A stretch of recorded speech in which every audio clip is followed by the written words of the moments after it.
আসসালামু আলাইকুম রহমতুল্লাহি ওবরাকাতুহু।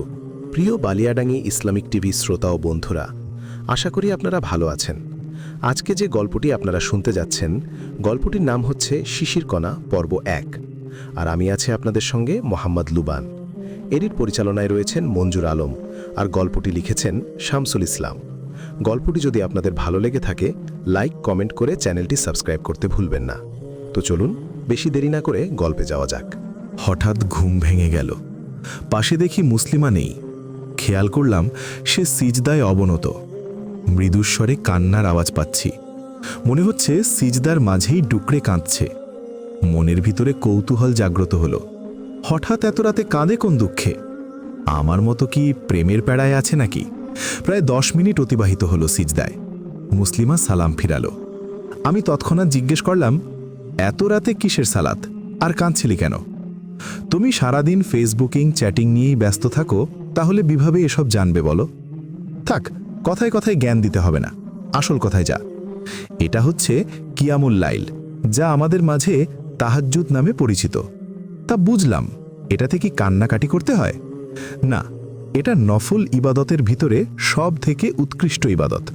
এটা রাতের 1/3 সময় পড়ার ব্যাপারে বিশেষ ফজিলত আছে, এবং এ সালাতের মাধ্যমে সিজদায় মনের সমস্ত রকম আবেগ অনুভূতি প্রকাশ করলে আল্লাহ পাক সুবহানাহু ওয়া তাআলা আমাদের মনোবাসনা পূরণ করেন।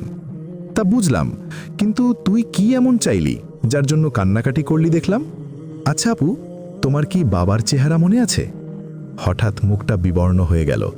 বাবা আমার সেই ছোটবেলায় মারা গেছেন, চেহারাটা লুপ্ত প্রায়। বাবার কথাই মনের কোণে অজানা এক শূন্যতা বিরাজ করলাম। মুসলিমা বলল, আপু তুমি কি জানো, মানুষ মৃত্যুর পর তার সমস্ত আমল বন্ধ হয়ে যায়, কিন্তু 3টি কর্মের সওয়াব কবরে বসে তার আমল নামায় যোগ হয়। 1, সাদকায়ে জারিয়া বা চলমান দান সাদকা। 2, এমন জ্ঞান যা দ্বারা উপকৃত হওয়া যায়। আর 3, এমন নেক সন্তান সন্ততি যারা তার জন্য দোয়া করে। সুতরাং বাবা মারা গেছেন অনেক বছর হলো। অন্ততপক্ষে আমাদের 2 বোনের উচিত বাবার জন্য প্রত্যহ সালাতের মাধ্যমে দোয়া করা এবং সাধ্যমতো দান সাদকা করা। আর বাবা কতটুকু উপকারী জ্ঞানের পিছনে অর্থশ্রম ব্যয় করেছেন সেটা আল্লাহ পাক ভালো জানেন। হ্যাঁ বুঝলাম, তার মানে তুই আব্বুর জন্য দোয়া করছিলি। জি আপু, তোমাকে অনেক অনুরোধ করি, তুমি সালাত পড়ো, পর্দা করো, আল্লাহর হুকুম আহকাম পরিপূর্ণ না মানতে পারলেও অন্ততপক্ষে চেষ্টা করো। দেখবে অনাবিল শান্তির ঘুড়ি তোমার মনের আকাশে পথপথ করে উঠবে। চেষ্টা করব, তবে তুই সত্যি অনেক ভালো মেয়ে, যা বাবার জন্য নেককার সন্তান, আর আমি বদকার সন্তান। আপু, তুমি কিন্তু প্রায়ই রহস্য করো ভালো কথা নিয়ে। তোমাকে ফ্রিতে আরেকটি জ্ঞান দিই, তা হচ্ছে মেসেঞ্জার চ্যাটিংয়ের ব্যাপারে সংযত হও আর মন দিয়ে পড়াশোনা করো। সামনে এইচএসসি পরীক্ষা তোমার। মনে মনে ভয় পেয়ে গেলাম, আমার প্রেমের খবরাখবর জেনে গেল নাকি। তবুও নিজের সাহসী ভাব নিয়ে, আরে ধুর, আমার রেজাল্ট ভালো হবে দেখিস। আলহামদুলিল্লাহ, হলেই ভালো। একটু পরই ফজরের আজান হবে, আমি একটু বাইরে যাচ্ছি, তুমিও তৈরি হয়ে নাও ফজরের সালাত আদায়ের জন্য। মুসলিমা বের হয়ে গেল রুম থেকে। আর হ্যাঁ, এতক্ষণ কথা বলছিলাম আমার ছোট বোন নাম মুসলিমা মনির সাথে, আর আমি সামিমা আক্তার কণা। কিছুদিন পর আমার এইচএসসি পরীক্ষা, আর মুসলিমা সদ্য এসএসসি পাশ করে নতুন কলেজে ভর্তি হয়েছে। আমরা 2 বোন মোটামুটি মেধাবী, সায়েন্স নিয়ে পড়ছি। আমার স্বপ্ন আমার প্রেমিক শাহরিয়ার শিশিরকে বিয়ে করা, আর মুসলিমার স্বপ্ন হলো কোনো দিনদার ছেলেকে বিয়ে করে সংসার করা ও 3-4টে সন্তানের মা হওয়া।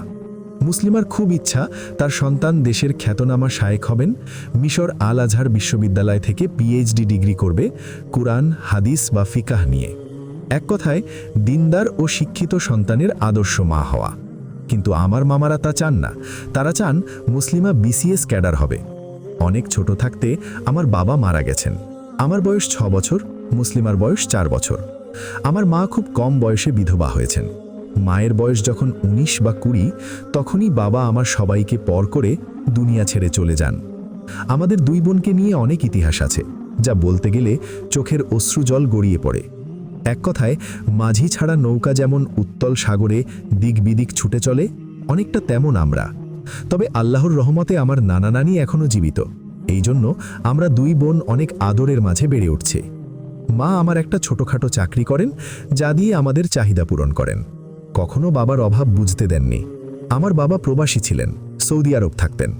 বাবাকে নিয়ে অনেক কথা আছে, যা প্রকাশ করতে খুব কষ্ট হয়। এ কষ্ট ব্যথা সেই বুঝবে যে এর ভুক্তভোগী। আমি কষ্টগুলো চোখের জলে প্রকাশ করতে পারি না, কিন্তু বুকের ভিতরে চাপা কষ্টে নিজে পুড়ে পুড়ে শেষ হয়ে যায়, যা সহজে কেউ বুঝতে পারে না আমার চেহারা দেখে। আরেকটি কথা, আমার দাদাবাড়ির আদর সোহাগ কখনোই পায়নি, এমনকি তারা খোঁজ খবর পর্যন্ত নেননি আমাদের। পিতৃকুলের একজন মাত্র আদরের মানুষ আছেন, তিনি হচ্ছেন আমার ছোট ফুপু ববিতা। আমার বাবা যখন মারা যায় তখন আমরা অনেক ছোট ছিলাম। ফুপু আমাদের খুব আদর করত, সেই সুবাদে এখনো পর্যন্ত আমাদের আদর করে। পিতৃকুল মাতৃকুলের ভিতরে আমার ফুপু একজন, যাকে আমি অন্তর থেকে ভালোবাসি। এমন কোনো অনুষ্ঠান নেই যে আমাদের পোশাক বা প্রসাধনী সামগ্রী দেননি। খুব খুব ভালোবাসি ফুপুকে। মুসলিমা এসে বলল, কি ব্যাপার আপু, এখনো উঠোনি কেন? যাও, অজু করে এসে সালাত পড়তে হবে। আর গল্প বলা হলো না। সালাত পড়ে নি, তারপর আবার গল্প বলবো। আমি উজু করে মুসলিমার সাথে 2 বোন সালাত আদায় করে নিলাম। সালাত সমাপ্ত করে সে কোরআন তেলাওয়াত শুরু করল। আর আমার নিত্য নৈমিত্তিক অভ্যাস ঘুম থেকে উঠেই মেসেঞ্জার চেক করা, শিশির মেসেজ করল কিনা। মেসেঞ্জারে প্রবেশ করেই মনটা খুশিতে ভরে উঠল। দেখি সে মেসেজ করেছে, লাভ ইউ সোনা বাবু, কি করো? বাবু ডাক শুনতে বেশ ভালো লাগে আমার। আমি রিপ্লাই দিলাম, সালাদ পড়ে মাত্র বেডে শুলাম, তুমি? আমি তো এখনো উঠি নাই। কেন? পরে উঠব। আচ্ছা, তুমি নামাজকে সালাদ বলো কেন? আমার একটি অনেক ধার্মিক বোন আছে, সে বলেছে কোরআনের প্রতিটি আরবি এক একটি অক্ষরে 10 নেকি, তাই নামাজ আরবি শব্দ নই এবং নামাজের আরবি শব্দ সালাত, এই জন্য সালাত বলি। সব হুজুর মনে হচ্ছে। হ্যাঁ, এসব বাদে আগে বলো, বিয়ের প্রস্তাব কবে পাঠাচ্ছ ও দেখা দিচ্ছ? কি বিয়ে এত সকালে? সকাল মানে আমি এখন এইচএসসি পরীক্ষার্থী, আমার যথেষ্ট বিয়ের বয়স হয়েছে। তা হয়েছে, কিন্তু বিষয়টা হচ্ছে তুমি মেধাবী ছাত্রী, আগে বিশ্ববিদ্যালয়ে চান্স পাও, পড়াশুনো করো, তখন বিয়ে শাদির চিন্তাভাবনা করা যাবে। তার মানে আগে পড়াশুনো? হ্যাঁ, আমি এখন মাত্র অনার্স 2য় বর্ষে পড়ি। এখন বিয়ের কথা বাড়িতে বললে মেরে তক্তা বনিয়ে দেবে। বাই, ভালো থাকো, আর কোনো কথা নেই। মন খারাপ করে মুখ ফুলিয়ে বালিশে মুখ গুজে শুয়ে থাকলাম। কিছুক্ষণ পর মা এসে ডাকলেন, এই কণা, ওঠ, উঠে পড়তে বস, বেলা গড়িয়েছে, আজ বাদে কাল পরীক্ষা, আর তোর ঘুমই কাটেনি। আসলেই মা ঠিক বলেছেন, আমার প্রচুর ঘুম, যার কারণে অনেক কটুকাব্য শুনতে হয়। মা আমার খুব সহজ সরল, পড়াশুনো ব্যতীত কখনো বকা দেই না। তবে 2 বোনের ভিতরে মুসলিমা মা সহ সকলের কাছে অনেক শ্রদ্ধাশীল মেয়ে, কিন্তু বদের হাড্ডি হলাম আমি, যার কারণে মাঝে মধ্যে একটু আধটু বকাঝাকা খাই। ফজরের সালাতের পর মুসলিমা অনেকক্ষণ কোরআন তেলাওয়াত করল। আমি মায়ের বকবকানিতে বাধ্য মেয়ের মতো পড়তে বসলাম। ভোর 6টা থেকে 9টা পর্যন্ত একটানা পড়লাম। সকালের নাস্তা পর্ব শেষ করে রুমে বসে আছি, এমন সময় মুসলিমা ঘরে প্রবেশ করল। দেখলাম চুপচাপ বোরখা হিজাব পরে কলেজে যাবার জন্য প্রস্তুত প্রায়। আমি বললাম, কিরে, এত ঢেকে ঢুকে এই গরমে থাকবি কি করে কলেজে? কি যে বলো না আপু, মোটেই কষ্ট হয় না, বরং ভালো লাগে। নিজেকে পরপুরুষের কুদৃষ্টি থেকে হেফাজত করতে পারি এবং দিন পালনের মাঝে অনাবিল সুখ শান্তি আছে। আর এটা আল্লাহর খাস রহমত, হাত মোজা পা মোজাতে গরম লাগে না। ভেরি গুড কথা। তো সকাল সকাল আসিস, কাজ আছে।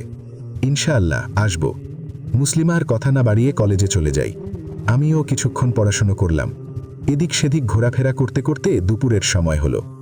আজ নাকি শবে বরাত, ইচ্ছা আছে রুটি বানিয়ে হাঁসের গোস্ত দিয়ে খাবো, সাথে নারিকেল চাউলের সুজি, দারুচিনি, তেজপাতা ও একটু বেশি করে কিশমিশ দিয়ে হালুয়া করব। সকালে রুটির সাথে খেতে সেই মজা লাগবে। আহা, মনে হতেই জিভে পানি চলে এলো। আমি রান্নাবাড়া খুব পছন্দ করি, রাঁধতে বেশ ভালোবাসি, কিন্তু মায়ের রান্নায় কখনো সাহায্য করি না। মা করতে দেয় না, তবুও মাঝে মধ্যে একটু আধটু উদ্ভট কিছু মেনু তৈরি করে সবাইকে চমকে দিই। আজ নিয়ত করেছি, সন্ধ্যার পর শবে বরাত উপলক্ষে গোসল করে রাতে পেট ভরে হালুয়া রুটি খেয়ে সবাই একসাথে 14 রাকাত সালাত আদায় করব। কারণ হাদিসে পড়েছি এ রাতের গুরুত্ব অপরিসীম, অনেক সওয়াব ও বরকতময় রজনী। আজ নিয়ত করেছি আম্মু, আমি, মুসলিমা, নানি, মামানিরা সবাই একসাথে 14 রাকাত সালাত আদায় করব। 2টার দিকে মুসলিমা বাড়িতে আসলো। সে বোরখা খুলে হাত মুখ ধুয়ে আমার কাছে ফ্যানের নিচে বসল। আমি বললাম, তাড়াতাড়ি দুপুরের খাওয়া দাওয়া করে সালাত আদায় করে নে, কাজ আছে। সে উৎসুক হয়ে জানতে চাইল, কি কাজ আপু? ও মা, দেখি ভুলে গেছিস? কেন মনে নেই তোর? আজ শবে বরাত, তাই হালুয়া রুটি সাথে গোস্ত রান্না বাড়া করতে হবে। আজ মাকে সারপ্রাইজ দিতে হবে রান্না করে। একটা গল্প বলি শবে বরাত নিয়ে? হ্যাঁ, একটু শুনেই দেখো না। বল শুনি তোর গল্প। একটা কথা আছে না, দাদার কবর কোথায় আর দাদি কাঁদছে কোথায়? হ্যাঁ আছে। তো এর সাথে এটার সম্পর্ক কি? আগে বলো প্রবাদ বাক্যটি দ্বারা কি বুঝলে? সোজা কথা একদম, যেখানে কবর সেখানে না কেঁদে অন্য জায়গায় কাঁদছে। ভালো কথা বলেছ। এইভাবে তোমার হালুয়া রুটি তৈরির কাহিনী মিলে যায়। কিভাবে? খুবই সূক্ষ্ম বিষয়। আমরা শবে বরাত জানি, পালন করি, কিন্তু দাদির যেমন আবেগ ভালোবাসা সব আছে, শুধু কবর না চেনার জন্য অন্য জায়গায় কাঁদছে। ঠিক এমন বাঙালি মুসলিম আমরা, যা আমাদের ভালোবাসা আছে, কিন্তু শবে বরাতটা আসলে কি, কোথা থেকে এসেছি তা জানি না। উদ্ভট কিছু নিয়ম কানুন তৈরি করে খুব জাঁকজমকভাবে পালন করছি। আসলেই শবে বরাত বলতে কিছু আছে, যা সহি হাদিস দ্বারা প্রমাণিত। কিন্তু দুঃখের বিষয়, শবে বরাত নামে কোনো হাদিস নেই। নামটা ভিন্ন, যা হাদিসের ভাষ্যমতে লাইলাতুন নিসফি শাবান বা মধ্য শাবানের রাত বলা হয়েছে। হাদিসটা বল শুনি। আল্লাহ তাআলা মধ্য শ্রাবণের রাতে তার সৃষ্টির প্রতি দৃকপাত করেন এবং মুশরিক ও বিদ্বেষ পোষণকারী ব্যতীত সকলকে ক্ষমা করে দেন। ইবনু মাজাহ। এই হাদিসটি ৮ জন সাহাবীর সূত্রে বিভিন্ন সনদে বর্ণিত। এটাই একমাত্র সহিহ হাদিস। খুতবাতুল ইসলাম, ডক্টর খন্দকার আবদুল্লাহ জাহাঙ্গীর রাহিমাহুল্লাহ। আপু, এটা কিন্তু আরবি শাবান মাসকে কেন্দ্র করে। রাসূল সাল্লাল্লাহু আলাইহি ওয়াসাল্লাম এ মাসে বেশি বেশি নফল সাওম পালন করতেন। এ মাসে ১ম থেকে ১৫ তারিখ পর্যন্ত এবং কখনো প্রায় পুরো শাবান মাসই তিনি নফল সিয়াম পালন করেছেন। এ বিষয়ে তাকে প্রশ্ন করা হলে তিনি বলেন, এ মাসে রাব্বুল আলামিনের কাছে মানুষের কর্ম উঠানো হয়, আর আমি ভালোবাসি যে আমার সিয়াম রাখা অবস্থায় আমার আমল উঠানো হোক। এ মাসে বিশেষ রাত হল লাইলাতুন নিসফি শাবান, যা আমরা শবে বরাত বলি। বাংলায় আমরা এটাকে ভাগ্য রজনী বলে থাকি। এ বিষয়ে কিছু হাদিস প্রচলিত আছে যে এ রাত্রিতে ভাগ্য অনুলিপি করা হয় বা পরবর্তী বছরের জন্য হায়াত, মৌত ও রিজিক ইত্যাদির বিষয়ে অনুলিপি করা হয়। এ অর্থে কোনো সহিহ হাসান বা কোনো গ্রহণযোগ্য হাদিস বর্ণিত হয়নি। আচ্ছা মুসলিমা, ১ মিনিট বিরতি। কথা হচ্ছে এ বিষয়ে হাদিস শুনলাম কোরআনে নাকি আছে 1000 মাসের চেয়ে উত্তম। তাহলে সেটার কি ব্যাখ্যা? জি আপু, পবিত্র কোরআনে সূরা আদ-দুখান আয়াত ৩ ও ৪ নং আয়াতে বলা হয়েছে, এবং এটার ব্যাপারে আরেকটা অপব্যাখ্যা আছে যা অনেকের অজানা। তা হচ্ছে ইন্না আনজালনাহু ফি লাইলাতিন মুবারাকাতিন ইন্না কুন্না মুনজিরিন। অর্থ, আমি একে নাজিল করেছি এক বরকতময় রাতে, নিশ্চয়ই আমি সতর্ককারী। ফিহা ইউফরাকু কুল্লু আমরিন হাকিম। অর্থ, এ রাতে প্রত্যেক প্রজ্ঞাপূর্ণ বিষয় স্থিরীকৃত হয়। এর ব্যাখ্যায় তাবি ইকরিমা বলেন, এখানে মুবারক রজনী বলতে মধ্য শাবানের রাতকে বোঝানো হয়েছে। তার মতে এ রাতে গোটা বছরের বিষয়ে ফয়সালা করা হয়। কিন্তু অন্যান্য সাহাবী তাবিগণ বলেছেন যে এখানে লাইলাতুল মুবারাকা বলতে লাইলাতুল কদর বোঝানো হয়েছে। মুফাসসিরগণ ইকরিমার মত বাতিল বলেছেন এবং অন্যান্য সাহাবী তাবিগণ মত গ্রহণ করেছেন। শবে বরাতের ফজিলত প্রমাণিত। তবে এ আয়াতে শবে বরাতের কথা বলা হয়নি, কারণ আল্লাহ পাক কোরআনে স্পষ্ট বলেছেন যে তিনি রমজানে কোরআন নাজিল করেছেন। কাজেই উদ্ভট ব্যাখ্যা দিয়ে কোরআন নাজিলের ব্যাখ্যা দেওয়াটা ভিত্তিহীন ও অর্থহীন। পাঠকদের অনুরোধ থাকল বিষয়টা বিস্তারিত জানার জন্য তাবারি, ইবনু কাসির, রুহুল মাআনি, মারিফুল কুরআন সহ যে কোনো তাফসির দেখে পড়ে নেবেন। আচ্ছা, তাহলে শবে বরাতের রাতে বইয়ে যে অনেক ইবাদত বন্দেগীর কথা উল্লেখ আছে সেটার ব্যাখ্যা কি? এখন কয়টা বাজে খেয়াল আছে? ৩টে প্রায়। চলো জোহরের সালাত আদায় ও খাওয়া দাওয়া করে শবে বরাত বিষয়ে আরও আলোচনা করব ইনশাআল্লাহ। আমার রান্নাবাড়ার স্বপ্ন ভেঙে তছনছ করে দিল মুসলিমা। খুব ইচ্ছা বিস্তারিত জানার, তাই অতি দ্রুততার সাথে গোসল, খাওয়া দাওয়া সহ সালাত আদায় করে নিলাম। বেশ খানিকক্ষণ পর আবার মুসলিমা কথা বলা শুরু করলো। মুসলিমা বলল, শবে বরাত উপলক্ষে গোসল, যা সন্ধ্যার পূর্বে বা এশার পরে, এটার ব্যাপারে কোনো হাদিস নেই, বরং এগুলো জাল, মিথ্যা, বানোয়াট হাদিস। হাদিসের নামে জালিয়াতি, পৃষ্ঠা 478।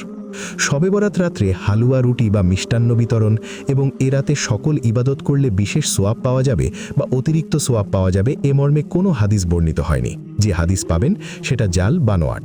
হাদিসের নামে জালিয়াতি, পৃষ্ঠা 549।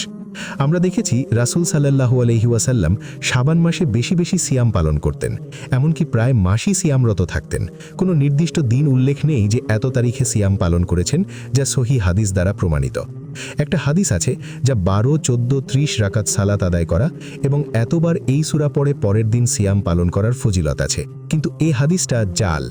এই বিষয়ে আরেকটি হাদিস আছে, যেমন যে ব্যক্তি শাবান মাসের 15 তারিখে সিয়াম পালন করবে জাহান্নামের আগুন কখনো তাকে স্পর্শ করতে পারবে না। এই হাদিসটা মকসুদুল মোমিনিন পৃষ্ঠা 235 ও মুফতি সামদানি বারচাঁদ পৃষ্ঠা 25-এ উল্লেখ আছে। একদম জাল হাদিস। হাদিসের নামে জালিয়াতি, পৃষ্ঠা 550। আরেকটি জাল হাদিস, যে ব্যক্তি 2 ঈদের রাত ও মধ্য শাবানের রাত ইবাদতে জাগ্রত থাকবে তার অন্তরের মৃত্যু হবে না, যেদিন সকল অন্তর মরে যাবে। এই হাদিসের একমাত্র বর্ণনাকারী উপর্যুক্ত ঈসা ইবনু ইব্রাহিম ইবনু তাহমান বাতিল হাদিস বর্ণনাকারী হিসাবে সুপরিচিত। ইমাম বুখারী, নাসাই, ইয়াহিয়া বিন মাইন ও আবু হাতিম রাজি ও অন্যান্য সকল মুহাদ্দিস এক বাক্যে তাকে পরিত্যক্ত বা মিথ্যাবাদী রাবি হিসাবে উল্লেখ করেছেন। হাদিসের নামে জালিয়াতি।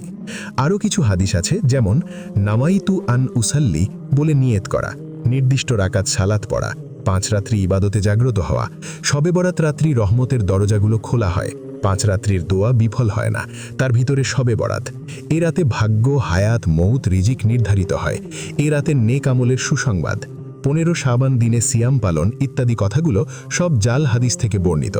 হাদিসের নামে জালিয়াতি। ডক্টর খন্দকার আবদুল্লাহ জাহাঙ্গীর রাহিমাহুল্লাহ পৃষ্ঠা 544 থেকে 552। আচ্ছা মুসলিমা, সব তো জাল হাদিস পেশ করলে, তাহলে রাসূল সাল্লাল্লাহু আলাইহি ওয়াসাল্লাম কিভাবে ইবাদত বন্দেগী করেছেন লাইলাতুন নিসফি শাবান মাসে? সেটা অবশ্যই বলবো ইনশাআল্লাহ। তার পূর্বে আমাদের আসরের সালাত আদায় করতে হবে, কারণ নানু ভাই মসজিদে আজান দিচ্ছেন। আমার নানু ভাই মসজিদের মুয়াজ্জিন। হঠাৎ আম্মুর আগমন, সাথে 1 প্লেট কুচি কুচি করে কাটা আম। রুমে প্রবেশ করে বললেন, পড়াশোনা না করে কিসের এত গল্প হচ্ছে শুনি? আমি বললাম, আম্মু তোমার ছোট মেয়ে হালুয়া রুটি খাওয়া ভেস্তে দিয়েছে। কি বললিস কনা? হ্যাঁ আম্মু, তোমার ধার্মিক মেয়ে কোরআন হাদিসের রেফারেন্স দিয়েছে অনেক, যেখানে শবে বরাত নিয়ে কোনো কথাই নেই, বরং লাইলাতুন নিসফি শাবান নামে একটি রজনী আছে, যা আরবি শাবান মাস হিসেবে খ্যাত। আম্মু বললেন, মুসলিমা তাহলে লাইলাতুন নিসফি শাবানের করণীয় কি? আম্মু, সব বলবো ইনশাল্লাহ, আগে আসরের সালাত আদায় করে নিই। আচ্ছা মা, তার পূর্বে আমগুলো শিগগির খেয়ে নে, তাছাড়া আমে পানি ঝরছে, মশলাপাতি নষ্ট হয়ে যাবে। আম্মুর হাতের মাখানো প্রতিটা খাবার আমার কাছে অমৃতের মতো লাগে। আমি আর লোভ সামলাতে পারলাম না, খাওয়া শুরু করে দিলাম। আমরা আসরের সালাত আদায় করলাম।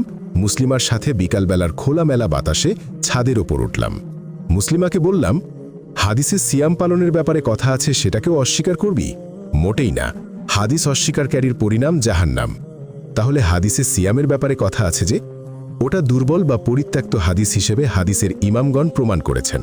যেমন একটি হাদিসে বলা হয়েছে, যে ব্যক্তি শাবান মাসের 15 তারিখে সিয়াম পালন করবে জাহান্নামের আগুন কখনো স্পর্শ করবে না। মকসুদুল মোমিনিন বারচন্দ। এবং আরেকটি দুর্বল বা পরিত্যক্ত হাদিস আছে, আবার সেটার সহি হাদিসও আছে। হাদিসটা শুনতে আগ্রহী, বল শুনি। আচ্ছা, হযরত আলী ইবনে আবু তালিব রাদিয়াল্লাহু থেকে বর্ণিত, নবী করিম সাল্লাল্লাহু আলাইহি ওয়াসাল্লাম বলেছেন, 15 শাবানের রাত যখন আসে তখন তোমরা এই রাতটি ইবাদত বন্দেগীতে কাটাবে এবং দিনের বেলা রোজা রাখো, কেননা এই রাতে সূর্যাস্তের পর আল্লাহ তাআলা প্রথম আসমানে আসেন এবং বলেন, কোনো ক্ষমা প্রার্থনাকারী আছে কি? আমি তাকে ক্ষমা করব। আছে কি কোনো রিজিক প্রার্থী? আমি তাকে রিজিক দেব। এভাবে সুবহে সাদিক পর্যন্ত আল্লাহ তাআলা মানুষের প্রয়োজনের কথা বলে তাদের ডাকতে থাকেন। ইবনে মাজা আস-সুন্নান 1/444। ঠিক এমনটাই সেই সহি হাদিস হল।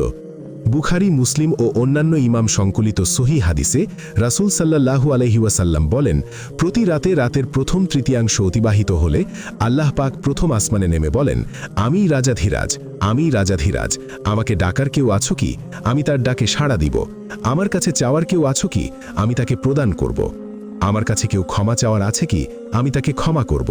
প্রভাতের উন্মেষ হওয়া পর্যন্ত এভাবে তিনি বলতে থাকেন। তাহলে কি দরকার দুর্বল হাদিস পালন করার? ঠিক বলেছিস মনি। আপু, এটা অনেকের কাছে বেঠিক মনে হচ্ছে সঠিক বুঝের অভাবে। যেখানে রাসূল সাল্লাল্লাহু আলাইহি ওয়াসাল্লাম শাবান মাসের অর্ধেক, এমনকি সম্পূর্ণ মাস সিয়াম পালন করেছেন, সেখানে কেন আমরা একটা দিন নিয়ে মাতামাতি করব? এমনি সাহাবীগণ, তাবেঈগণ কেউ করেননি। ইতিহাস বলে কিছু তাবেঈগণ শুরু করেন, কিন্তু তাদের বিরুদ্ধে প্রতিবাদ করেন তৎকালীন এই রাত পালনের প্রতিবাদে।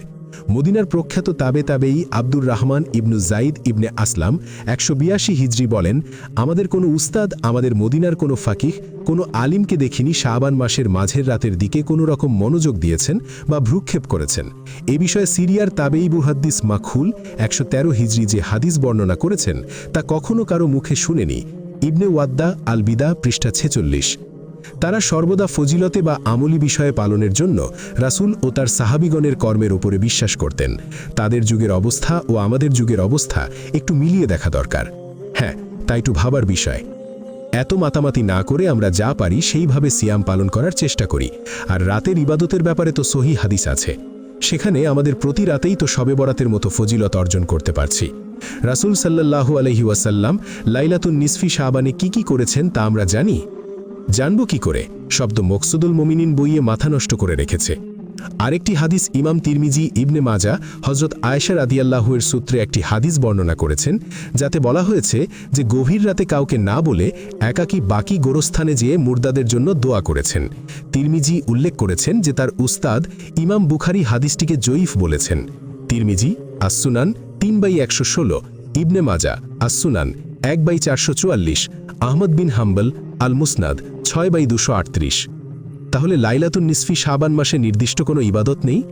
15 তারিখে যা আমরা শবে বরাত উপলক্ষে করি তা নেই, তবে রমজানের পূর্বে এ মাস নফল ইবাদত বন্দিগির জন্য খুব মর্যাদাপূর্ণ, যা ইতিপূর্বে সহিহ হাদিস দ্বারা প্রমাণ করেছি। অনেক হাদিসের ইমামগণ বলেছেন জয়ীফ হাদিস আমলি হলে তা আমল করা দোষের নয়। সহিবাদ দিয়ে নফলের জন্য জয়ীফ হাদিস নিয়ে বাড়াবাড়ির দরকার নেই। মনি থাম, তাহলে মসজিদে যে ঘটা করে ইবাদত বন্দেগী সব জয়ীফ, বানোয়াট জাল হাদিস? এটাই প্রমাণ করতে চাইছিলাম। শাবান মাসের গুরুত্ব অনেক, যে আমরা প্রকৃত গুরুত্ব বাদ দিয়ে নিজেদের তৈরি করা ও বিতর্কিত বিষয়ে হিংসা বিদ্বেষ ছড়াচ্ছি।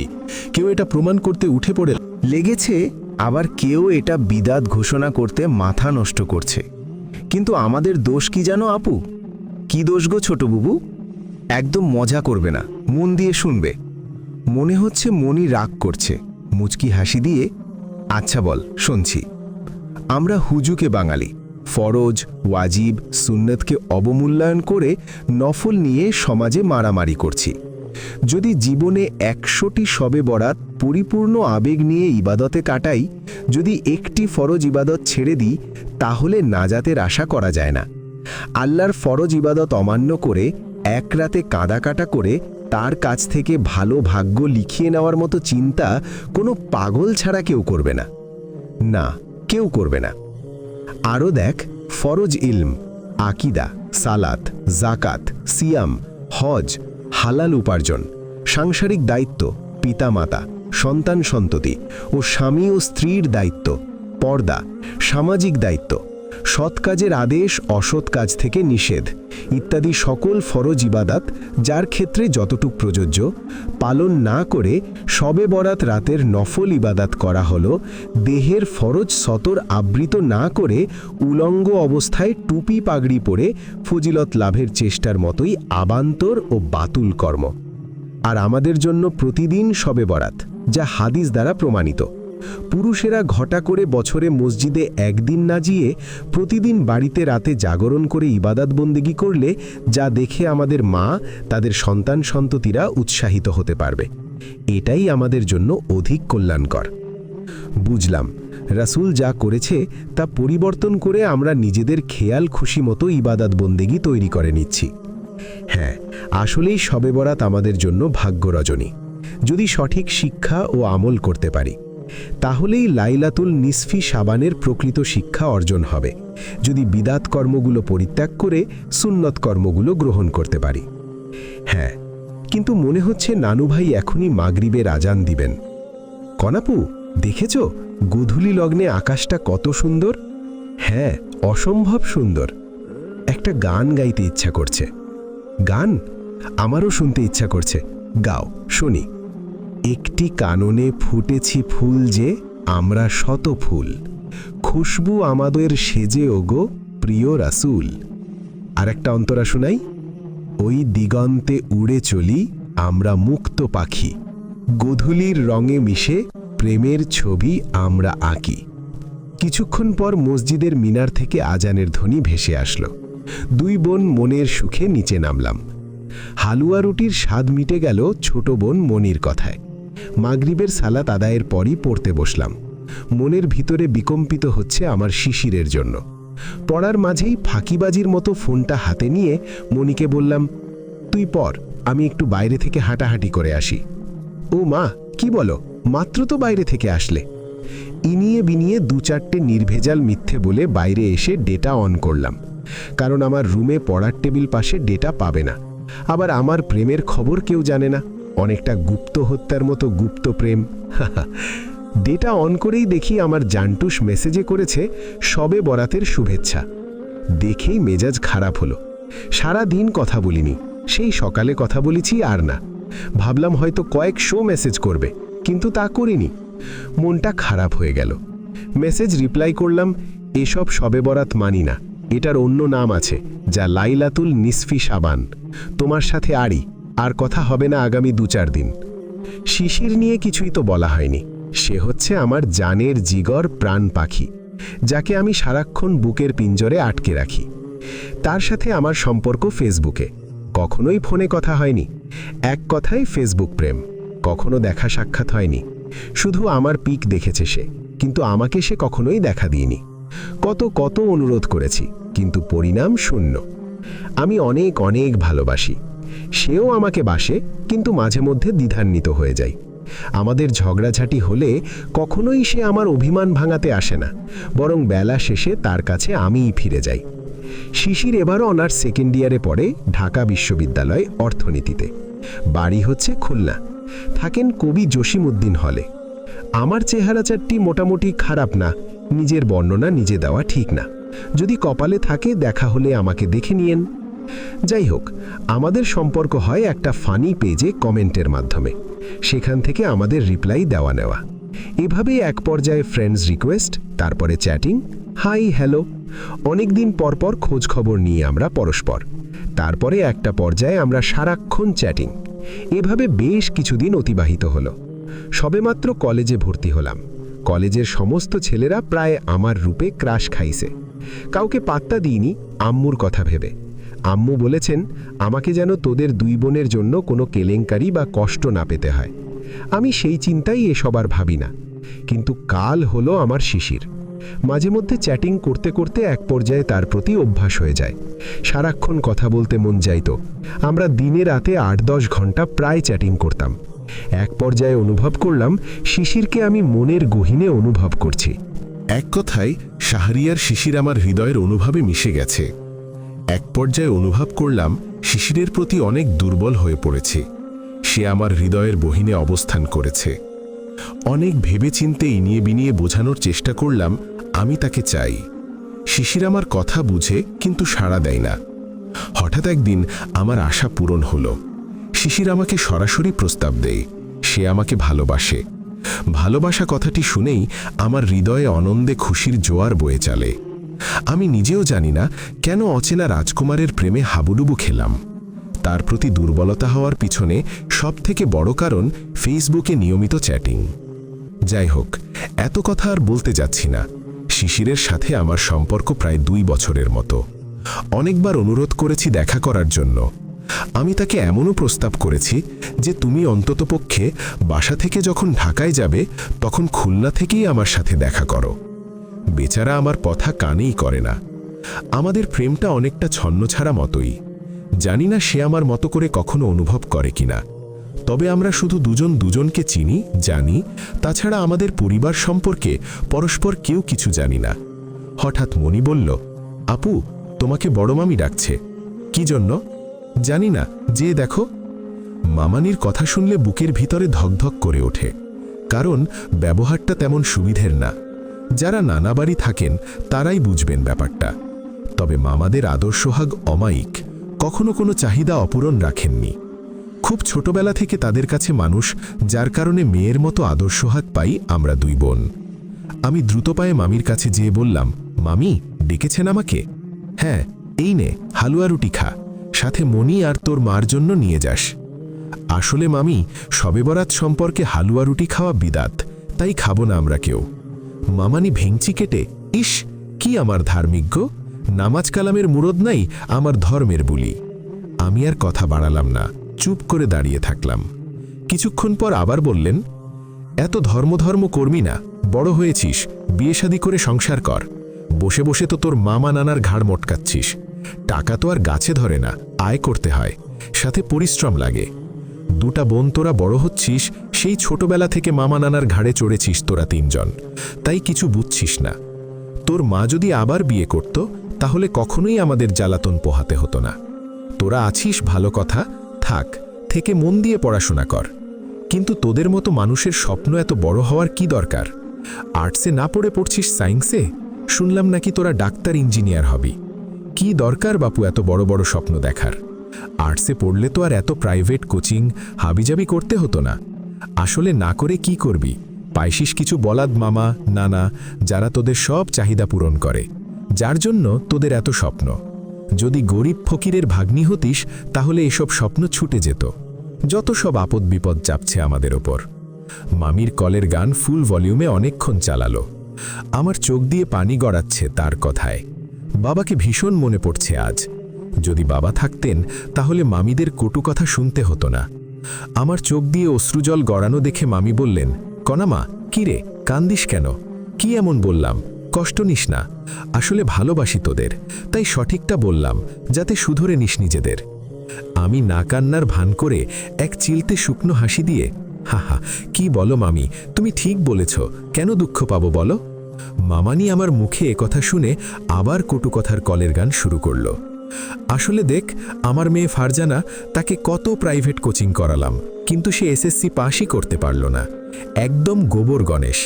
আর এদিকে দেখ তো, তোরা দুই বোন কত ভালো লেখাপড়াই, তাই একটু হিংসে হয় তোদের দেখে। তবে আরেক দিক থেকে ভালো লাগে, আমার মেয়ে তোদের থেকে সুন্দরী, তাই ভালো জায়গায় বিয়ে হবে। কারণ তোদের বাপদাদার ঠিক নেই, আমার মেয়ের আছে।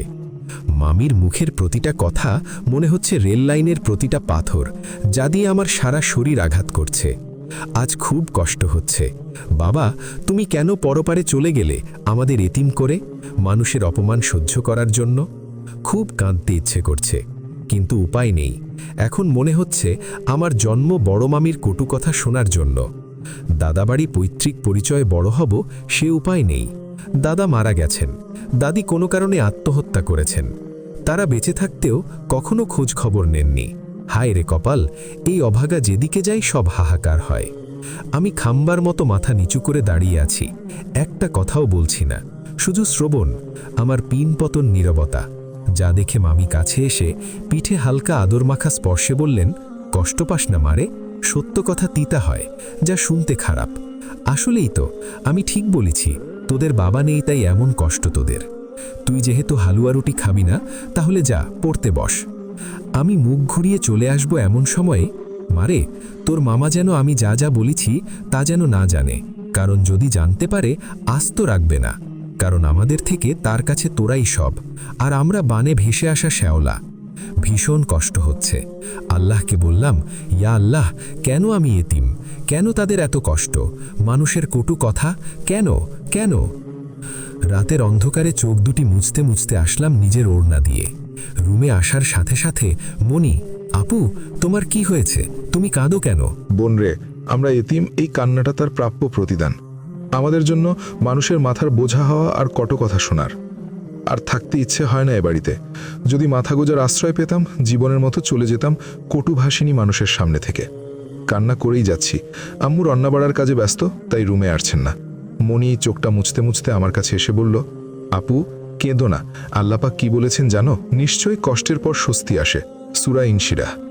সুতরাং যারা কটুভাষিনী, এতিমদের সম্পদ বা বদনাম ও কটু কথায় কষ্ট দেন, আল্লাপাক তাদেরকে উপযুক্ত শাস্তি দেবেন। কষ্টের পর যেহেতু সুখ দেবেন, অবশ্যই আমরা সুখী হব। মনিকে জড়িয়ে ধরলাম, মনে হচ্ছে চিৎকার করে কাঁদি। মনিও কাঁদে।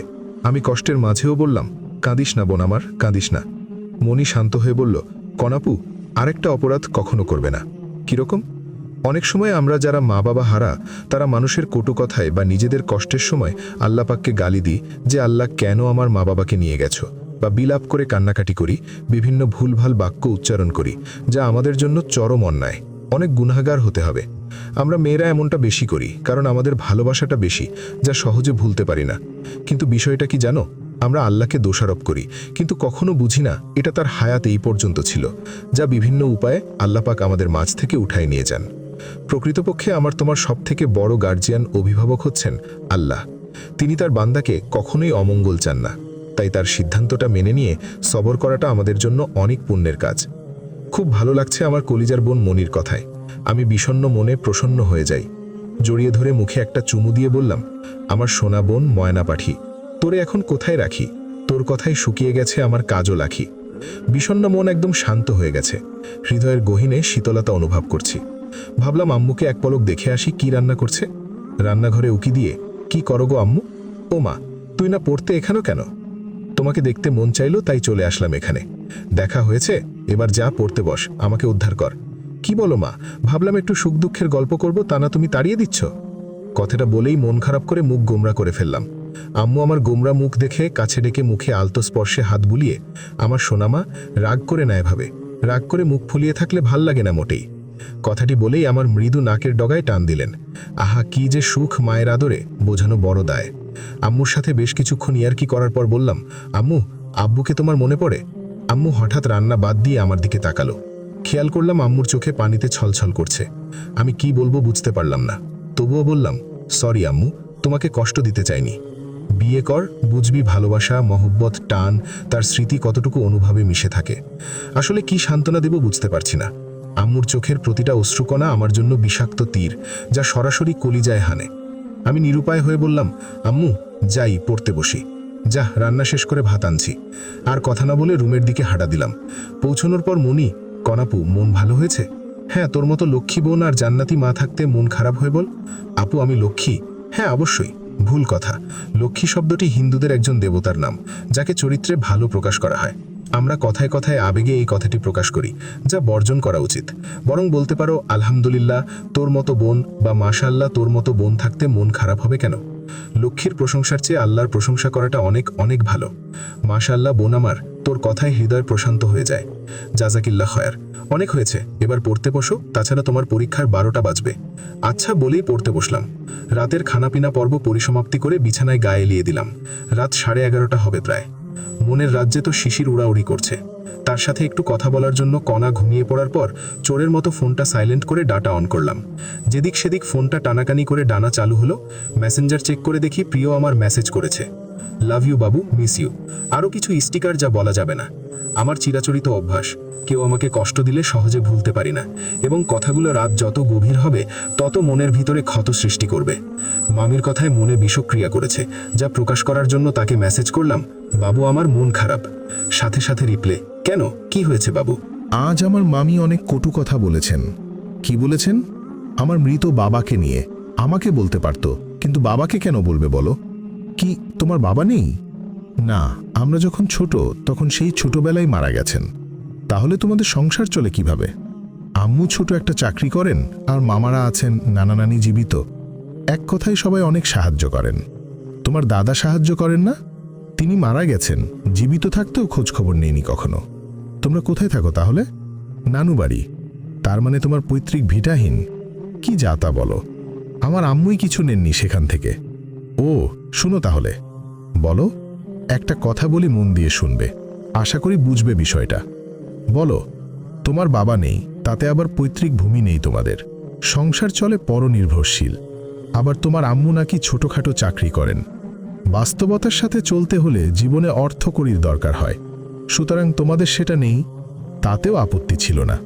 কিন্তু আমার বাবা বড় ব্যবসায়ী, তোমার মতো মেয়ে কখনো মেনে নেবেন না, তাই আগে জানলেই সম্পর্কে জড়াতাম না। কিন্তু এখন সত্যটা জানতে পারলাম। তুমি আর কষ্ট পেও না, ক্ষমা প্রার্থী। দয়া করে ভুলে যেও, কখনোই আর নক করো না। বাধ্য হয়ে ব্লক করে দিলাম। বাই। কথাগুলো শেষ হবার পরপরই দেখলাম লেখা আসছে, you can't reply to this conversation, learn মোর।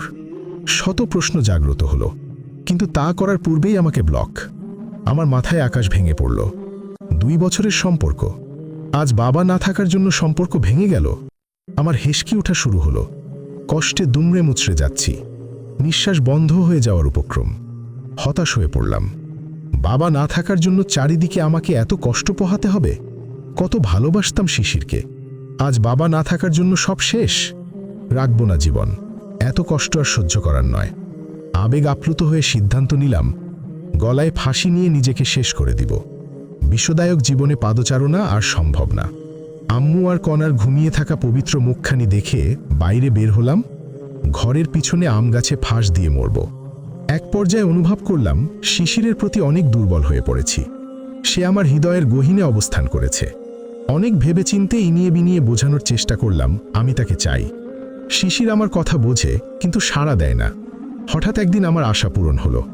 শিশির আমাকে সরাসরি প্রস্তাব দেয় সে আমাকে ভালোবাসে। ভালোবাসা কথাটি শুনেই আমার হৃদয়ে আনন্দে খুশির জোয়ার বয়ে চলে। আমি নিজেও জানি না কেন অচেনা রাজকুমারের প্রেমে হাবুডুবু খেলাম। তার প্রতি দুর্বলতা হওয়ার পিছনে সবথেকে বড় কারণ ফেসবুকে নিয়মিত চ্যাটিং। যাই হোক, এত কথা আর বলতে যাচ্ছি না। শিশিরের সাথে আমার সম্পর্ক প্রায় 2 বছরের মতো। অনেকবার অনুরোধ করেছি দেখা করার জন্য। আমি তাকে এমনও প্রস্তাব করেছি যে তুমি অন্ততপক্ষে বাসা থেকে যখন ঢাকায় যাবে তখন খুলনা থেকেই আমার সাথে দেখা করো। বেচারা আমার কথা কানই করে না। আমাদের প্রেমটা অনেকটা ছন্ন ছাড়া মতোই। জানি না সে আমার মতো করে কখনো অনুভব করে কিনা। তবে আমরা শুধু দুজন দুজনকে চিনি জানি। তাছাড়া আমাদের পরিবার সম্পর্কে পরস্পর কেউ কিছু জানি না। হঠাৎ মনি বলল, আপু তোমাকে বড় মামি ডাকছে। কি জন্য জানি না, যেয়ে দেখো। মামানির কথা শুনলে বুকের ভিতরে ধকধক করে ওঠে, কারণ ব্যবহারটা তেমন সুবিধের না। যারা নানা বাড়ি থাকেন তারাই বুঝবেন ব্যাপারটা। তবে মামাদের আদর সোহাগ অমায়িক, কখনো কোনো চাহিদা অপূরণ রাখেননি। খুব ছোটবেলা থেকে তাদের কাছে মানুষ, যার কারণে মেয়ের মতো আদর সোহাগ পাই আমরা 2 বোন। আমি দ্রুত পায়ে মামির কাছে যেয়ে বললাম, মামি ডেকেছেন আমাকে? হ্যাঁ, এই নে হালুয়া রুটি খা, সাথে মনি আর তোর মার জন্য নিয়ে যাস। আসলে মামি শবে বরাত সম্পর্কে হালুয়া রুটি খাওয়া বিদাত, তাই খাবো না আমরা কেউ।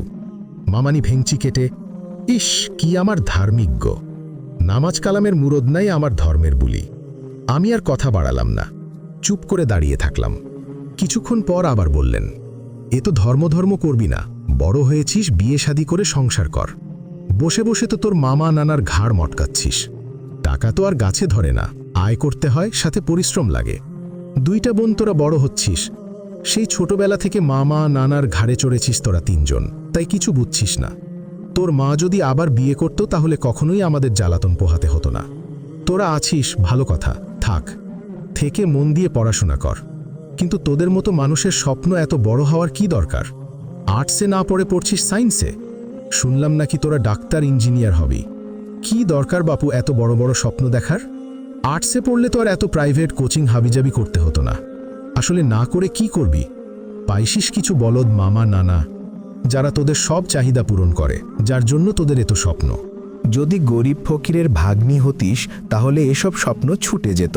যত সব আপদ বিপদ চাপছে আমাদের ওপর। মামির কলের গান ফুল ভলিউমে অনেকক্ষণ চালালো। আমার চোখ দিয়ে পানি গড়াচ্ছে তার কথায়। বাবাকে ভীষণ মনে পড়ছে। আর যদি বাবা থাকতেন তাহলে মামিদের কটু কথা শুনতে হতো না। আমার চোখ দিয়ে অশ্রুজল গড়ানো দেখে মামি বললেন, কনামা কি রে, কান্দিস কেন? কি এমন বললাম? কষ্ট নিস না, আসলে ভালোবাসি তোদের, তাই সঠিকটা বললাম, যাতে শুধরে নিস নিজেদের। আমি না কান্নার ভান করে এক চিলতে শুকনো হাসি দিয়ে, হা, কি বলো মামি, তুমি ঠিক বলেছ, কেন দুঃখ পাবো বলো? মামানি আমার মুখে এ কথা শুনে আবার কটু কথার কলের গান শুরু করলো। আসলে দেখ, আমার মেয়ে ফারজানা, তাকে কত প্রাইভেট কোচিং করালাম, কিন্তু সে এসএসসি পাসই করতে পারলো না, একদম গোবর গণেশ। আর এদিকে দেখ, তোরা 2 বোন কত ভালো লেখাপড়ায়, তাই একটু হিংসে হয় তোদের দেখে। তবে আরেক দিক থেকে ভালো লাগে, আমার মেয়ে তোদের থেকে সুন্দরী, তাই ভালো জায়গায় বিয়ে হবে, কারণ তোদের বাপ দাদা ঠিক নেই, আমার মেয়ের আছে। মামির মুখের প্রতিটা কথা মনে হচ্ছে রেল লাইনের প্রতিটা পাথর, যা দিয়ে আমার সারা শরীর আঘাত করছে। আজ খুব কষ্ট হচ্ছে।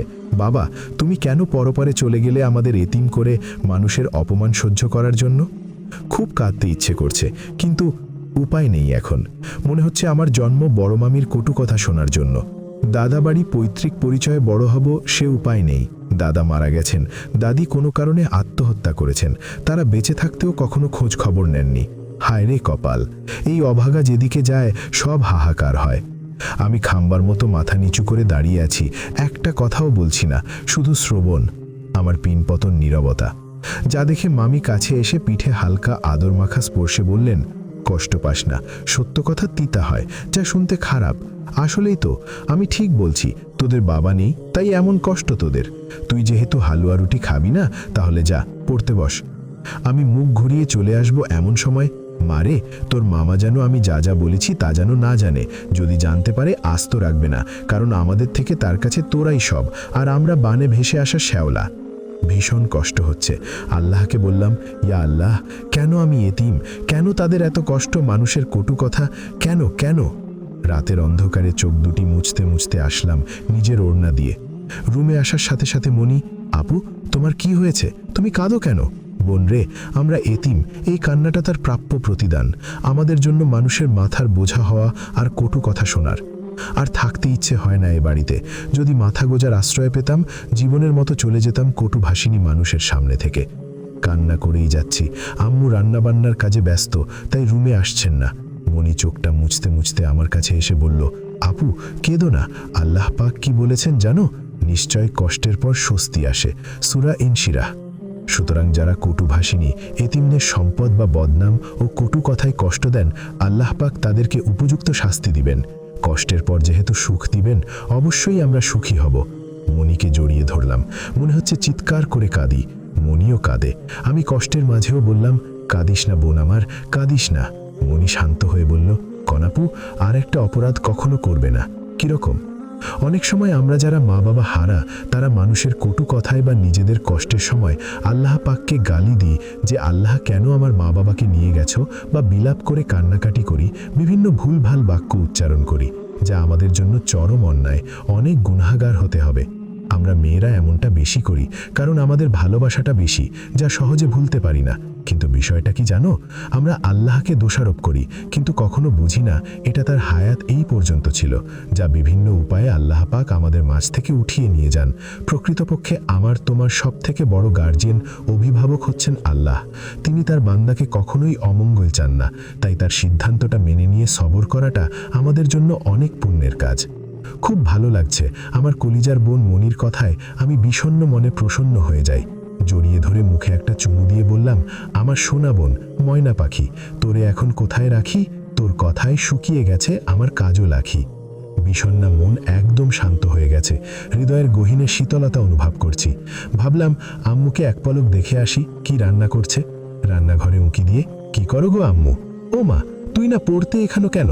তোমাকে দেখতে মন চাইলো তাই চলে আসলাম এখানে। দেখা হয়েছে, এবার যা পড়তে বস, আমাকে উদ্ধার কর। কি বলো মা?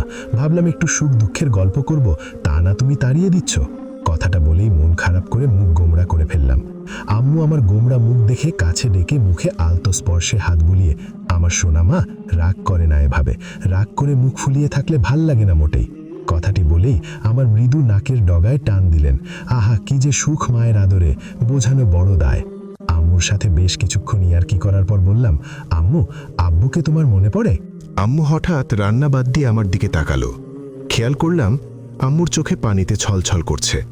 আমি কি বলবো বুঝতে পারলাম না, তবুও বললাম, সরি আম্মু, তোমাকে কষ্ট দিতে চাইনি। বিয়ে কর, বুঝবি ভালোবাসা, মহব্বত, টান, তার স্মৃতি কতটুক অনুভবে মিশে থাকে। আসলে কি সান্ত্বনা দিব বুঝতে পারছি না। আম্মুর চোখের প্রতিটা অশ্রুকণা আমার জন্য বিষাক্ত তীর, যা সরাসরি কলিজায় হানে। আমি নিরুপায় হয়ে বললাম, আম্মু যাই, পড়তে বসি। যা, রান্না শেষ করে ভাত আনছি। আর কথা না বলে রুমের দিকে হাঁটা দিলাম। পৌঁছানোর পর, মনি, কনাপু, মন ভালো হয়েছে? হ্যাঁ, তোর মতো লক্ষ্মী বোন আর জান্নাতি মা থাকতে মন খারাপ হয় বল? আপু, আমি লক্ষ্মী? হ্যাঁ অবশ্যই। ভুল কথা। লক্ষ্মী শব্দটি হিন্দুদের একজন দেবতার নাম, যাকে চরিত্রে ভালো প্রকাশ করা হয়। আমরা কথায় কথায় আবেগে এই কথাটি প্রকাশ করি, যা বর্জন করা উচিত। বরং বলতে পারো, আলহামদুলিল্লাহ তোর মতো বোন, বা মাশাআল্লাহ তোর মতো বোন থাকতে মন খারাপ হবে কেন? লক্ষ্মীর প্রশংসার চেয়ে আল্লাহর প্রশংসা করাটা অনেক অনেক ভালো। মাশাআল্লাহ বোন আমার, তোর কথায় হৃদয় প্রশান্ত হয়ে যায়। জাযাকিল্লাহ খায়ের, অনেক হয়েছে, এবার পড়তে বসো। তাছাড়া তোমার পরীক্ষার 12টা বাজবে। আচ্ছা বলেই পড়তে বসলাম। রাতের খানাপিনা পর্ব পরিসমাপ্তি করে বিছানায় গা এলিয়ে দিলাম। রাত 11:30 হবে প্রায়। মনের রাজ্যে তো শিশির উড়াউড়ি করছে। তার সাথে একটু কথা বলার জন্য কণা ঘুমিয়ে পড়ার পর চোরের মতো ফোনটা সাইলেন্ট করে ডেটা অন করলাম। যেদিক সেদিক ফোনটা টানাটানি করে ডেটা চালু হলো। মেসেঞ্জার চেক করে দেখি প্রিয় আমার মেসেজ করেছে, love you Babu, miss you, আরও কিছু স্টিকার, যা বলা যাবে না। আমার চিরাচরিত অভ্যাস, কেউ আমাকে কষ্ট দিলে সহজে ভুলতে পারি না, এবং কথাগুলো রাত যত গভীর হবে তত মনের ভিতরে ক্ষত সৃষ্টি করবে। মামির কথায় মনে বিষক্রিয়া করেছে, যা প্রকাশ করার জন্য তাকে মেসেজ করলাম, বাবু আমার মন খারাপ। সাথে সাথে রিপ্লে, কেন, কি হয়েছে বাবু? আজ আমার মামি অনেক কটু কথা বলেছেন। কি বলেছেন? আমার মৃত বাবাকে নিয়ে। আমাকে বলতে পারত, কিন্তু বাবাকে কেন বলবে বলো? কি, তোমার বাবা নেই? না, আমরা যখন ছোট তখন, সেই ছোটবেলায় মারা গেছেন। তাহলে তোমাদের সংসার চলে কিভাবে? আম্মু ছোট একটা চাকরি করেন, আর মামারা আছেন, নানা নানি জীবিত। এক কথায় সবাই অনেক সাহায্য করেন। তোমার দাদা সাহায্য করেন না? তিনি মারা গেছেন, জীবিত থাকতেও খোঁজখবর নিইনি কখনো। তোমরা কোথায় থাকো তাহলে? নানু বাড়ি। তার মানে তোমার পৈতৃক ভিটিহীন? কি যা তা বলো, আমার আম্মুই কিছু নেননি সেখান থেকে। ও, শোনো তাহলে, বলো। একটা কথা বলি, মন দিয়ে শুনবে, আশা করি বুঝবে বিষয়টা। বলো। তোমার বাবা নেই, তাতে আবার পৈতৃক ভূমি নেই তোমাদের, সংসার চলে পরনির্ভরশীল। আবার তোমার আম্মুলা কি ছোটখাটো চাকরি করেন। বাস্তবতার সাথে চলতে হলে জীবনে অর্থকড়ির দরকার হয়, সুতরাং তোমাদের সেটা নেই, তাতেও আপত্তি ছিল না। কিন্তু আমার বাবা বড় ব্যবসায়ী, তোমার মতো মেয়ে কখনো মেনে নেবেন না, তাই আগে জানলেই সম্পর্কে জড়াতাম না। কিন্তু এখন সত্যটা জানতে পারলাম। তুমি আর কষ্ট পেও না, ক্ষমা প্রার্থী। দয়া করে ভুলে যেও, কখনোই আর নক করো না। বাধ্য হয়ে ব্লক করে দিলাম, বাই। কথাগুলো শেষ হবার পরপরই লিখা আসছে, you can't reply to this conversation, learn more. শত প্রশ্ন জাগ্রত হলো, কিন্তু তা করার পূর্বেই আমাকে ব্লক। আমার মাথায় আকাশ ভেঙে পড়ল। 2 বছরের সম্পর্ক, আজ বাবা না থাকার জন্য সম্পর্ক ভেঙে গেল। আমার হিচকি ওঠা শুরু হলো, কষ্টে দুমড়ে মুচড়ে যাচ্ছি, নিঃশ্বাস বন্ধ হয়ে যাবার উপক্রম। হতাশ হয়ে পড়লাম। বাবা না থাকার জন্য চারিদিকে আমাকে এত কষ্ট পোহাতে হবে? কত ভালোবাসতাম শিশিরকে, আজ বাবা না থাকার জন্য সব শেষ। রাখব না জীবন, এত কষ্ট আর সহ্য করার নই। আবেগ আপ্লুত হয়ে সিদ্ধান্ত নিলাম, গলায় ফাঁসি নিয়ে নিজেকে শেষ করে দেব। বিষদায়ক জীবনে পাদচারণা আর সম্ভব না। আম্মু আর কণার ঘুমিয়ে থাকা পবিত্র মুখখানি দেখে বাইরে বের হলাম। ঘরের পিছনে আম গাছে ফাঁস দিয়ে মরব। আপু, এখনই উত্তম সময় ক্ষমা চাওয়ার। এখন হবে কেন, সময় অসময় আছে না? না আপু, ইস্তেগফার ও তওবার কোনো নির্দিষ্ট সময় অসময় নেই। ভুলবশত পাপ করে ফেললে সাথে সাথে ইস্তেগফার করতে হবে। তবে এখন আরেকটি উপায় তোমার মনে শীতলতা আনতে পারবে। কিভাবে? এখন রাত প্রায় 3টা বাজতে গেল, চলো 2 বোন কিয়ামুল লাইল বা তাহাজ্জুদ আদায় করি। এই সালাত নফল ইবাদতের ভিতরে সবথেকে উত্তম ও ফজিলতপূর্ণ সালাত। শেষ রাতে উঠে আমরা যদি আমাদের মনের সমস্ত জ্বালা যন্ত্রণা, ব্যাকুলতা, চাওয়া ইত্যাদি প্রকাশ করতে পারি, তাহলে দেখবে আমাদের মনের ভিতরে আল্লাহ পাক প্রশান্তি ঢেলে দিবেন। আমাদের নবী করিম সাল্লাল্লাহু আলাইহি ওয়াসাল্লাম বলেছেন, আল্লাহ পাক প্রতিদিন রাতের 1/3 প্রথম আসমানে আগমন করেন এবং বলতে থাকেন, আমি রাজাধিরাজ, আমি রাজাধিরাজ, কে আছো ক্ষমা প্রত্যাশী, আমি তাকে ক্ষমা করে দিব। কে আছো রিজিক প্রত্যাশী, আমি তাকে রিজিক প্রদান করব। এভাবে আল্লাহ পাক সুবহে সাদিক পর্যন্ত ঘোষণা করতে থাকে। যারা আল্লাহ পাকের এই অফুরন্ত নেয়ামত হতে বঞ্চিত না হতে চান, তারা ঠিকই মধ্যরাতের এই সময়টা লুফে নেয়। চল তাহলে এখনই তাহাজ্জুদের সালাত আদায় করব। চলো আপু। নিচে নেমে অজু করে সালাতে দাঁড়ালাম। সালাত পরিসমাপ্তি করে সত্যি এক শীতলতা মনের ঘরে বয়ে যায়, যা কখনোই অনুভব করিনি। সালাত পড়ে কুরআন তেলাওয়াত করতে বসলাম। কিছুক্ষণ পর মসজিদ থেকে নানুর কণ্ঠে সুমধুর আজানের ধ্বনি ভেসে আসলো। আম্মু একটু ঘুমিয়েছিল, তাকে ডাকলাম। তিনি উঠে অজু করে আলেন। 3 জন সালাত আদায় করলাম। আম্মু বললেন, সারা রাত ঘুমাসনি তোরা, এখন ঘুমা। বাধ্য মেয়ের মতো ঘুমের রাজ্যে ডুবে যায়। সকাল 8টার সময় আম্মু আমাদের ঘুম থেকে ডেকে তুললেন।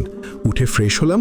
মনি আমাকে ডেকে বলল, আপু, আরুজ মাতবরের ছেলে ড্যানি আমার কলেজে যাওয়ার পথরোধ করে দাঁড়ায়, মাঝে মধ্যে ঝামেলা করে এমন। কি বলিস, এতদিন বলিসনি কেন? ভেবেছিলাম কিছু নীতি কথা শুনিয়ে দিব, আল্লাহ পাক চাইলে তার হেদায়েত নসিব হবে। নসিব হয়েছে না? দিন দিন বেশি বেশি বিরক্ত করছে। প্রতিটা দিন প্রায়ই তার কিছু দুষ্ট বন্ধুবান্ধব আছে, তাদের নিয়ে আমাকে কোনোদিন সরাসরি ব্যঙ্গ করে, আবার কোনো দিক দূর থেকেই কটু কথা বলে। মনির কথায় মহাজাগতিক সমস্ত চিন্তা আমার মাথায় ভর করল। কি করা যায়? কারণ ড্যানি এলাকার একমাত্র কুলাঙ্গার, যে শত শত মেয়ের সম্ভ্রম নষ্ট করেছে। অনেক অবলা নারী তার ফাঁদে পা দিয়ে অকালে জীবন হারিয়েছে আত্মহত্যা করে। আরুজমাতবর এলাকার সম্ভ্রান্ত লোক, যার অন্যায় কুকর্মের জুড়ি নেই, সমাজের নিরীহ মানুষগুলোকে কিছু নেতার ছত্রছায়ায় তাদের জীবন অতিষ্ঠ করে দিয়েছে। আমার ভয় হচ্ছে এসব কথা যদি আম্মু ও মামারা শুনতে পায়, তাহলে আমাদের দুই বোনের কাউকে আর কলেজে যেতে দিবে না, সরাসরি শ্বশুর বাড়ি যেতে হবে আমাদের। নানা মামারা কখনোই ঝামেলাবাজ পছন্দ করেন না, অনেক সরল সোজা কথার মানুষ তারা। ড্যানির কথা শুনে মহাবিপদে পড়লাম। এসব ভাবছি গভীরভাবে। মণি আবার বলল, আপু কি করা যায় বলো? কি করব সেটাই ভেবে পাচ্ছি না মণি। মামারা যদি জানতে পারেন তাহলে তো আমাদের পড়ালেখা বন্ধ হয়ে যাবে।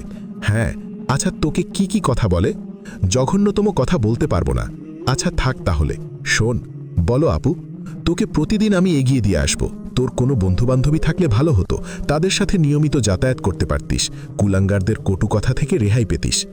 তা হতো, তবে এখন কলেজে যাব, তাহলে চলো এগিয়ে দিয়ে আসবে। আচ্ছা রেডি হ, আমি একটু মাথাটা আঁচড়িয়ে নেই। তুমি কি খালি মাথায় যাবে? না, ওড়না থাকবে, ভয় নেই, ঢেকে ঢুকেই যাব। আচ্ছা রেডি হও। মণিকে অনেক দূর পর্যন্ত এগিয়ে দিয়ে আসলাম। যাওয়ার সময় পথে কাউকে দেখতে পেলাম না। ফিরতি পথে আসার সময় দেখি রাস্তার মোড়ে ড্যানি সহ তার সাঙ্গপাঙ্গরা দাঁড়িয়ে আছে। আমার বুকের ভিতরে ধকধকানি শুরু হলো, তবুও নিজের ভিতরে সাহস সঞ্চার করলাম। মনে মনে ইচ্ছা পোষণ করলাম, যদি আমাকে কটু কথা বলে তাহলে উত্তম মধ্যম কিছু বাণী শুনিয়ে ছাড়ব। মাথা নিচু করে হাঁটতে থাকলাম। হাঁটার মাঝেই এক পলক খেয়াল করলাম তার ভিতরে একজন আমার দিকে ক্ষুধার্ত কুত্তার মতো চেয়ে আছে। আমি তাদেরকে অতিক্রম করলাম, কোনো সারশব্দ পেলাম না। মনে মনে খুশি হলাম, যাগ্গে বেয়াদবগুণ হয়তো মানুষ হয়ে গেছে। কিন্তু তাদের থেকে 5 গজ সামনে না যেতেই শুনতে পেলাম, কি গো বোরখা সুন্দরীর বোন কমলা সুন্দরী? কমলা সুন্দরী বলার কারণ আমার 3 পিসের রং কমলা। আমি হাঁটা থামিয়ে দিলাম। মনে মনে কিছু একটা ভেবেচিন্তে তাদের দিকে তাকালাম। দেখি আরও কটু কথা বলে হাসি তামাশা করছে। মেজাজ আমার গরম হয়ে গেল। কালক্ষেপণ না করে দ্রুত পায়ে তাদের দিকে এগিয়ে গেলাম। বললাম, তোদের ঘরে কি মা বোন নেই? মা বোন সব আছে সুন্দরী, কিন্তু তোমার মতো মাল নেই।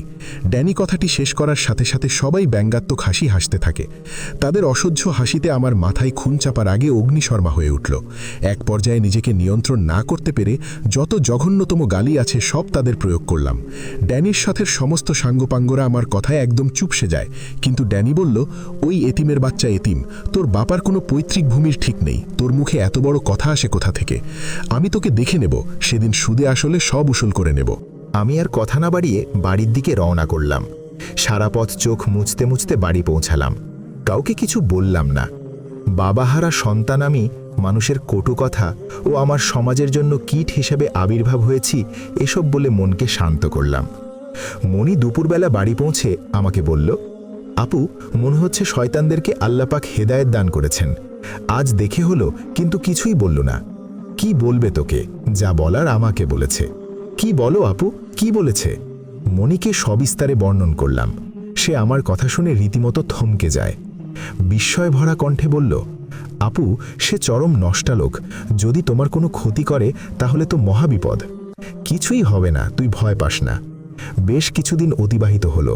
পরীক্ষা চলে এলো, সাথে রমজানের আগমন।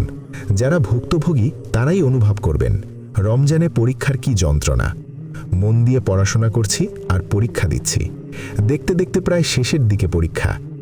এতদিন পরীক্ষা দিতে গেছি শহরস্থ একটি কলেজে। সাথে মামা বা আম্মু যে কোনো একজন যেতেন আমার সাথে, কিন্তু আজ কাউকে পাচ্ছি না। আম্মু জরুরি কাজে বাইরে গেছেন, মামারা সকাল থেকেই প্রয়োজনীয় কাজে বাইরে অবস্থান করছেন। মণিকে সাথে নিব, তা হলো না। নানি একটু অসুস্থ, যার কারণে তার কাছে অবস্থান করছে সে। নিরুপায় হয়ে একা একা বের হবার নিয়ত করলাম। আমাদের বাড়ি থেকে প্রধান রাস্তা পর্যন্ত অনেকক্ষণ হেঁটে যেতে হয় খোলা মাঠ অতিক্রম করে। গত প্রতিটা দিন বের হবার সময় মণি একটা দোয়া শিখাই দিত, তা হচ্ছে, বিসমিল্লাহি তাওয়াক্কালতু আলাল্লাহি ওয়ালা হাওলা ওয়ালা কুওয়াতা ইল্লা বিল্লাহ। আল্লাহর নামে বের হচ্ছি, আল্লাহর উপর ভরসা করলাম, আর আল্লাহর সাহায্য ছাড়া পাপ কাজ থেকে দূরে থাকার কোনো উপায় এবং সৎ কাজ করার কোনো শক্তি কারো নেই। উচ্চারণ, বিসমিল্লাহি তাওয়াক্কালতু আলাল্লাহি ওয়ালা হাওলা ওয়ালা কুওয়াতা ইল্লা বিল্লাহ। কিন্তু আজ ভুলে গেছি পড়তে। অন্যদিন বোরখা পরে ভালোভাবে স্কার্ফ জড়িয়ে নিতাম মাথায়, কিন্তু আজ শখ করেই মুখটা খুলে রাখছি। 10টার সময় পরীক্ষা, 1.5 ঘন্টা পূর্বে রওনা করলাম। 8:30 দিকে বাড়ি থেকে বের হলাম। খোলা প্রান্ত মাঠ পাড়ি দিতে হবে। হাঁটা শুরু করলাম। অনেকক্ষণ মাঠ পাড়ি দেবার পর একটা গাছের পাশে দেখি ড্যানি সহ আরও 2-3 জন মানুষ দাঁড়িয়ে আছে। তাদের দেখেই আমার ভিতরে ভয় প্রকম্পিত হয়ে উঠল। এই দিগন্ত বিস্তৃত মাঠে যদি কুলাঙ্গারের দলেরা আমার উপর ছুটে আসে, তাহলে কি করব আমি একলা একটা অসহায় অবলা নারী? ভিতরে নানান প্রশ্ন উকি দিতে থাকে। হাঁটার গতি মন্থর করে দিয়েছি, পা উঠতে চায় না, তবুও হাঁটি হাঁটি পায়ে পায়ে তাদের কাছে পৌঁছালাম। আমি সেখান থেকে দ্রুত পায়ে সামনের দিকে হাঁটা শুরু করলাম। দেখি পিছন থেকে আমার নাম ধরে ডাকে, এই কণা থাম, তোর দেমাগ ছোটাবো আজ। তোর কবর থেকে বাবা এসে রক্ষা করে কি জীবিত বাবারা রক্ষা করে তা না দেখে যাচ্ছি না। আমি ভয়ে শেষ, মনে হচ্ছে গলার পানি শুকিয়ে গেছে। তাদের দিকে না তাকিয়ে সামনের দিকে জুতা খুলে দৌড় দিলাম। অনেকক্ষণ দৌড়ানোর পর দেখি কুলাঙ্গারের দল আমার পিছু পিছু দৌড়ায়। খোলা প্রান্ত মাঠে কোনো জনমানব নেই যে আমাকে শিয়াল কুত্তার হাত থেকে রক্ষা করবে। আমি মনে মনে দোয়া ইউনুস পড়ে ভো দৌড় দিলাম, যা হবে হবে। আমি মনে মনে দোয়া ইউনুস পড়লাম, যা দুর্দশাগ্রস্ত ব্যক্তির জন্য সর্বোৎকৃষ্ট দোয়া। লা ইলাহা ইল্লা আন্তা সুবহানাকা ইন্নী কুনতু মিনাজ জালিমিন। আপনি ছাড়া কোনো হক ইলাহ নেই, আপনি পবিত্র মহান, নিশ্চয়ই আমি জালেমদের অন্তর্ভুক্ত। উচ্চারণ, লা ইলাহা ইল্লা আন্তা সুবহানাকা ইন্নী কুনতু মিনাজ জালিমিন। পড়ে ভো দৌড় দিলাম, যা হবে হবে। অনেকক্ষণ দৌড়াই, কিন্তু পথ শেষ হয় না। সামনের দিকে দৌড়াই, আবার পিছনে তাকাই। প্রায় 20 মিনিট দৌড়ানোর পর সামনে একটা টক